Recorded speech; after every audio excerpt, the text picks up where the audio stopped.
Ah, l'amour, le désir, l'intimité. Des sujets qui nous touchent tous, n'est-ce pas? Que se passe-t-il quand la flamme des draps s'éteint, quand le lit devient juste un endroit pour dormir? Explorons cela ensemble, sans tabou, avec franchise et bienveillance. Le sexe, c'est bon pour le corps et l'esprit. Comprenons ce qui se joue quand la sexualité est mise entre parenthèses. Accrochez-vous, on part à la découverte de ce qui se trame sous la couette. Ou plutôt, en dehors. Oui, le sexe, c'est fondamentalement bon pour nous. C'est une activité physique qui fait travailler le cœur, brûle des calories et libère des endorphines. Une sexualité épanouie réduit le stress, améliore le sommeil et renforce le système immunitaire. C'est un puissant antidépresseur naturel, un moyen de se sentir vivant et connecté. Maintenant qu'on a établi à quel point le sexe peut être bénéfique, parlons chiffres, et malheureusement, ils ne sont pas très réjouissants. La libido des Français est en berne. Une étude de l'IFOP pour l'ELO révèle une baisse de désir généralisée. Le stress du quotidien, la fatigue chronique, les écrans dans nos chambres à coucher. Le constat interroge notre rapport à l'intimité et au plaisir. Cette baisse de libido a des conséquences directes sur la fréquence de nos galipettes. Les chiffres sont formels. 76% des Français ont eu un rapport au cours des 12 derniers mois. On parle ici d'une véritable érosion de l'activité sexuelle. Cette diminution ne touche pas qu'une petite catégorie de personnes. Quand on sait les bienfaits que le sexe apporte, cette baisse interpelle. Un quart des Français n'a pas eu de rapport sexuel au cours des 12 derniers mois. Cela peut être un choix délibéré ou une situation subie. On est loin de l'image d'une société hypersexualisée. Au-delà du fait d'avoir eu ou non des rapports, il y a aussi la question de la fréquence pour ceux qui restent actifs.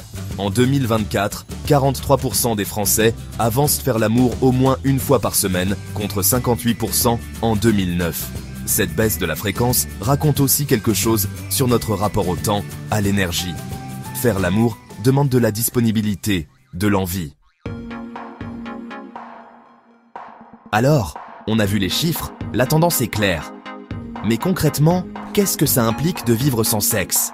Eh bien, ce n'est pas anodin. L'abstinence impacte négativement le corps et le moral. Les experts déplorent l'impact sur la santé du manque d'activité sexuelle. Quand ce pilier vacille, c'est tout l'édifice personnel qui peut être fragilisé. Que se passe-t-il dans notre corps quand on appuie sur le bouton pause de la sexualité?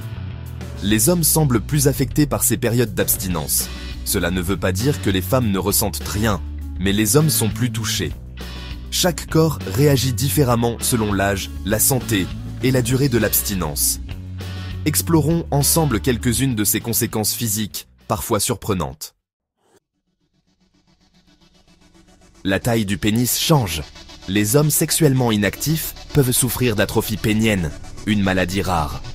Cela peut entraîner un raccourcissement des tubes du pénis. Une absence prolongée d'érection peut affecter l'élasticité des tissus.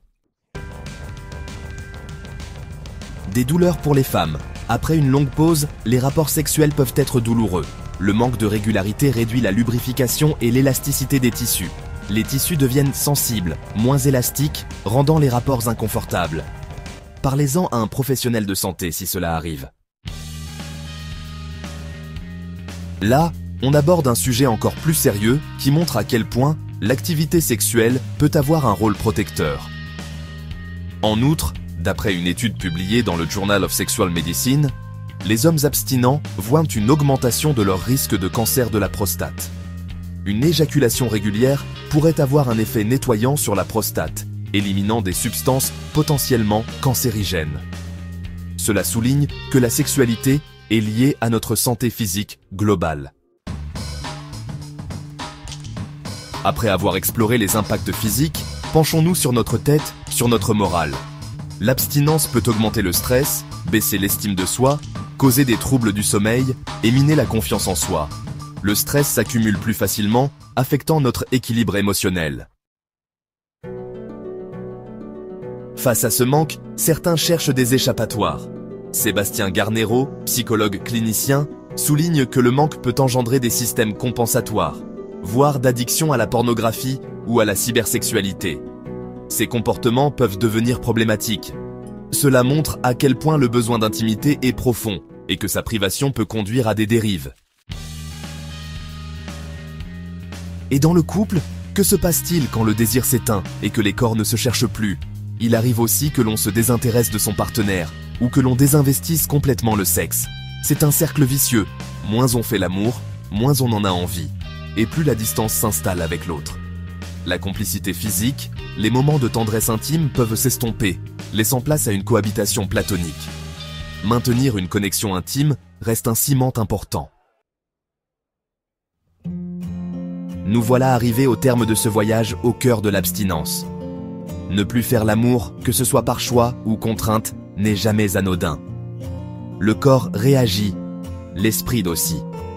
L'important est de s'écouter et de comprendre ses besoins. Merci de m'avoir écouté, mes chers amis. Prenez soin de vous et de vos amours.